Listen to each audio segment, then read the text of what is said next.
Okay guys, hi and welcome. This is Stuart and I'm in the wonderful city of Phnom Penh, Cambodia.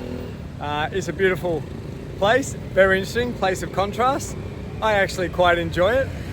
You know, it feels a little bit like the Wild West. I'm going to show you the streets and what's around. I originally came here a year ago and I was absolutely shocked at the amount of wealth here, money here and what's going. It's a country with a very rich history culturally. Incredible hard times as well in not so recent history, and now it's absolutely booming. It's got one of the largest, youngest populations in the world, and it's just going gangbusters. So you can see massive high rises behind me, apartments, new development going up everywhere, and I'm here looking at all things property and investment. But I wanted to show you right now, I'm outside the front of this is just a commercial business, the Cambodian Visa Service and Tours Office, and I went in there to check for Australians what are some of the rules if we want to come here and live in Phnom Penh or in Cambodia. So it's a little bit noisy. I hope with the traffic you can hear what I'm saying. So a couple of things. When you come into Cambodia, you have to get a visa. The visa's for 30 days. It costs $30 US. You can do it on arrival at the airport, which takes time. Or you can do it pre-arrival, and it's called an e-visa. You just search Cambodia e-visa and the website will come up. You also have to do what's called an e-arrival card before you get here, and you have to have a flight booked in and booked out to do that, which is interesting. Now, once you're here, you can go to a visa service office, not necessarily this one, although they seem lovely and helpful to me. Once you're there, you can extend that visa for 6 months. So you can stay here for 7 months. They charge you don't quote me, but $187 US to extend for 6 months. And then you can extend for another 3 months. That then takes you to 9 months plus the original month, about 10 months. The 3-month extension is another, don't quote me, $87 US, something like that. So you've got 10 months here on the ground straight away, just walking into the country for a little bit of money. Now, you can only open a bank account here if you have the 6-month minimum visa. So on a 30-day visa, you cannot open a bank account. However, if you do the 6-month extension, you can. Now, to get the 6-month extension visa, they take your passport for 6 to 7 days. So you can't travel internationally during that time. You have to stay put. Now, I think you can get on a bus and you could go out to Siem Reap or Sihanoukville or somewhere else you wanted to check out, but they will have your passport, which is just the way it goes. Now, if you do that in Thailand, they take your passport between 3 to 4 weeks to get one of their retirement or what they call non-O visas and stuff like that. So that I thought was interesting.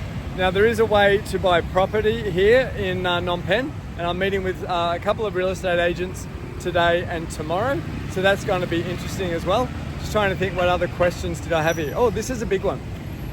If you spend, I think it's about 183 days in this country, you actually become a tax resident of Cambodia.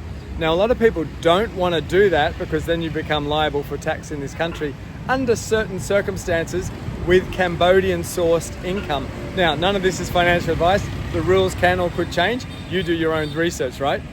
However, some people may want to be a tax resident here if they're essentially renouncing their tax residency in another country in the West, like Australia, for example, or something like that. Now, the other interesting thing is a lot of people might have investment property or dividend stocks, say in Australia or in the US, and they live in Cambodia, but you own shares in, let's say, the US on the S&P 500, and you get dividends every year. That income comes directly to you into Cambodia. Right now, that income is not taxed. It is, in theory, in practice, tax-free. Now, that is actually not the law, but in Cambodia at the moment, they don't enforce it, or they don't even have the resources to do that, and they certainly are very reluctant to go after either retirees or foreign investors in this country, because as Thailand has recently discovered, that causes people to flee to another country. So that's an interesting thing as well. You could live here, become a tax resident, and possibly have your foreign income tax-free received into this country. So that's fascinating as well.